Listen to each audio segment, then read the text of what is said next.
Qual foi a última vez que o senhor falou com ele?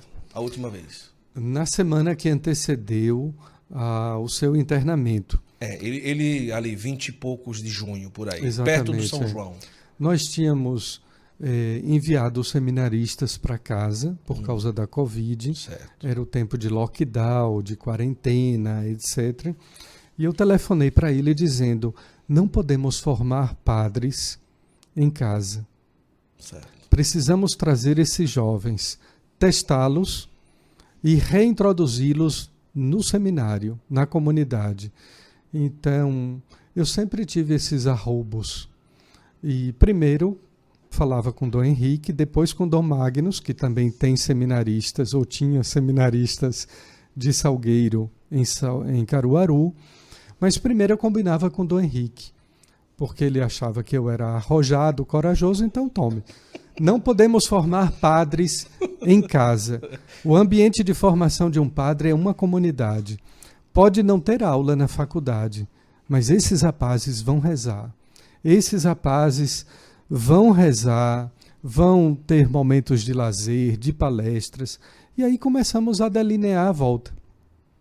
Naquele dia, eu me recordo, ao telefone, Dom Henrique já estava com a voz afônica. Meio tossindo, meio Exatamente. Ali foi perto, então, da solenidade de São Pedro e São Paulo, talvez. Por aí. Por ali, isso. E ele ficou de me dar uma resposta depois que combinasse com o reitor do seminário dele. Certo. Depois eu estava numa reunião com os formadores de Caruaru e ele deixou um áudio, com a voz já mais ainda comprometida, dizendo que tinha piorado daquela alergia, que ele achava que era uma alergia, e que depois que ele se curasse, que faria o contato comigo. E aí a gente iria. Qual foi a minha surpresa? Isso foi numa quinta, no sábado ele se internou e na semana seguinte partiu. Aí aqui não é um clichê, porque é da área dele, a escatologia. E a gente brinca muito com as palavras, a gente diz, fulano está no céu, fulano está na casa de Deus. Olha, a história não é bem assim, a verdade não é bem essa. Tem o céu, sim, tem a casa de Deus, mas também tem o purgatório. A gente tem o dia do juízo universal, temos o juízo particular. E Dom Henrique era doutor nisso daí. Ninguém sabia explicar mais do que Dom Henrique as verdades futuras da escatologia. Mas eu posso dizer aqui,